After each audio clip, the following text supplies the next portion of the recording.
మీ ఎలాంటి వ్యాపార ప్రకటనలకైనా వెంటనే మా ఛానల్ సంప్రదించండి. సార్ 6 నెంబర్ సిరీస్ వాళ్ళందరికీ కూడా 2026 ఏ విధంగా ఉంటుంది? ఓవరాల్గా ఆర్థిక పరంగా, ఆరోగ్యపరంగా, వ్యాపార పరంగా ఎటువంటి జాగ్రత్తలు తీసుకోవాలి? ఈ సంవత్సరం అంతా వీళ్ళకి ఎలా ఉండబోతుంది సార్? 6వ సంఖ్య అండి. 6వ తేదీన, 15వ తేదీన, 24వ తేదీన జన్మించిన వాళ్ళు 6వ సంఖ్య కిందికి వస్తారు.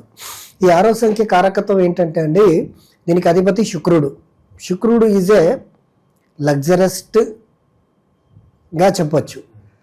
ఎవరైతే లగ్జరస్ట్గా ఉంటారో, ఏవైతే డిజైనింగ్ జరుగుతుంటుందో, ఎక్కడైతే ఫ్యాషన్ జరుగుతుంటుందో, ఎక్కడైతే సినిమాలో తెరపైన హీరోయిన్ లాగా కనిపిస్తుంటారో, వీరికి అందరికీ కూడా శుక్రుడి అనుగ్రహం ఉంటేనే ఇవన్నీ జరుగుతాయి. ఈ శుక్ర కారకత్వం ఉన్న వాళ్ళు ఫ్యాషన్ డిజైనింగ్, లగ్జరస్ట్ లైఫ్లో అన్నీ కూడా లింక్ అయి ఉంటాయన్నమాట.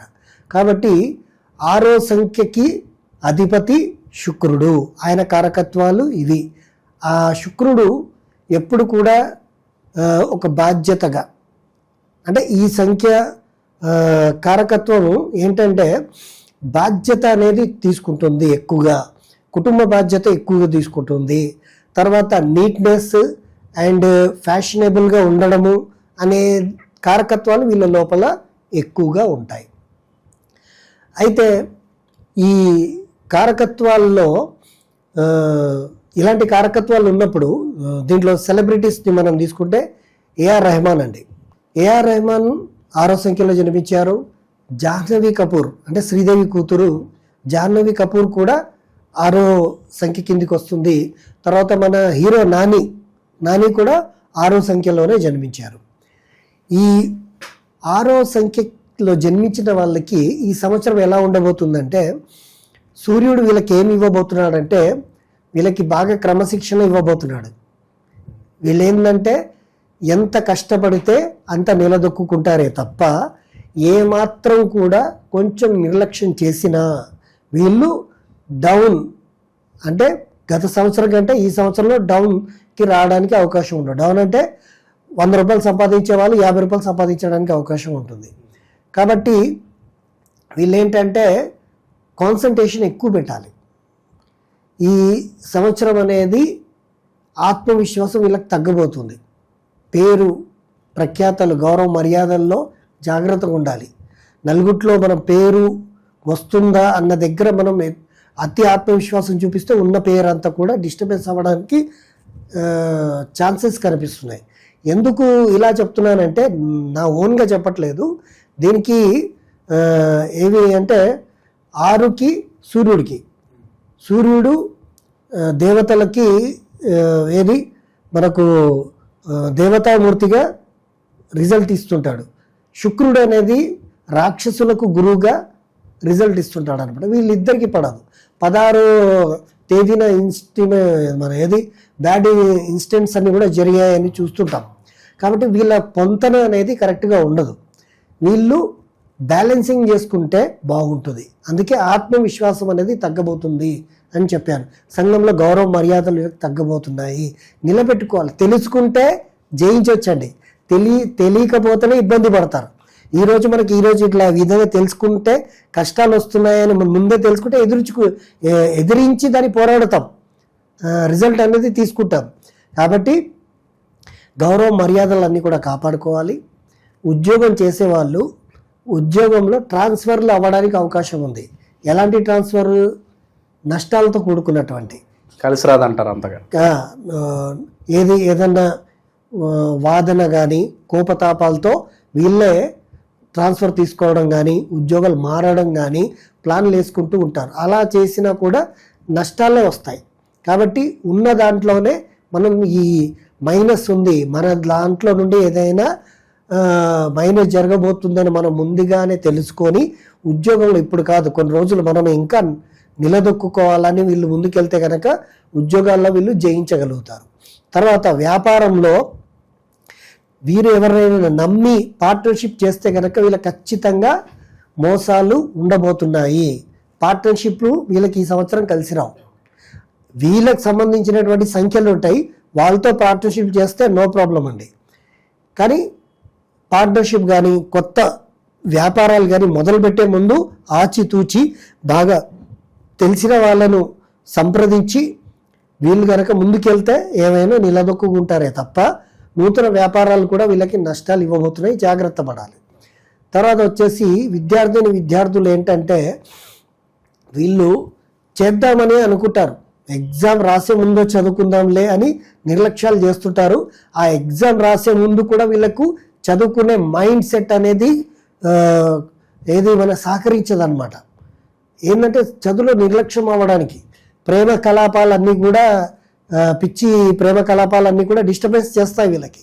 ఇది తెలుసుకొని వీళ్ళు మాకు ఈ సంవత్సరము ప్రేమ కలాపాలు కానీ ఇట్లాంటివన్నీ డిస్టర్బెన్స్ జరగబోతున్నాయి, మేము ఏకాగ్రతతో కాన్సన్ట్రేషన్తో సూర్యోదయాన్నే లేచి మేము దీనిపైన చదువుపైన ఎక్కువ దృష్టి సాధిస్తే ఈ సంవత్సరంలో నెగ్గడానికి అవకాశం ఉందని తెలుసుకొని వీళ్ళు చేస్తుంటే గనక నిలబడతారు.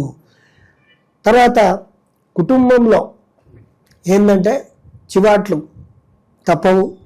కుటుంబం వాళ్ళతోటి వాళ్ళు ఎన్ని తిట్టినా తలదించుకొని మన పనులు మనం చేసుకుంటుంటే మంచిది. ఎదిరిస్తే మళ్ళీ కష్టాలు తప్పవు.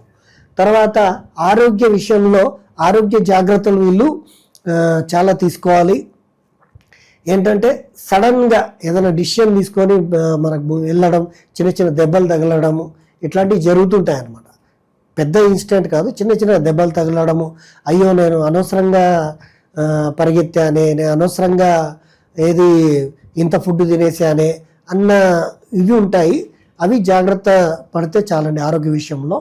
ఈ విధంగా ఈ సంవత్సరము ఈ 6వ సంఖ్యలో జన్మించిన వాళ్ళకు ఉండబోతుందండి. ఓకే. ఇక ఏదన్నా మనము మంచి పనులు ప్రారంభించేటప్పుడు మంచి రోజుల కోసం చూస్తూ ఉంటారు. వీళ్ళకి కలిసి వచ్చే నెంబర్స్ ఏంటి సార్? యాంటీ నెంబర్స్ ఏంటంటారు వీళ్ళకి యాంటీ నెంబర్స్గా ఉండేవి వీళ్ళు 369 కాబట్టి వీళ్ళకు టోటల్గా యాంటీ నెంబర్ వచ్చేసి 141247.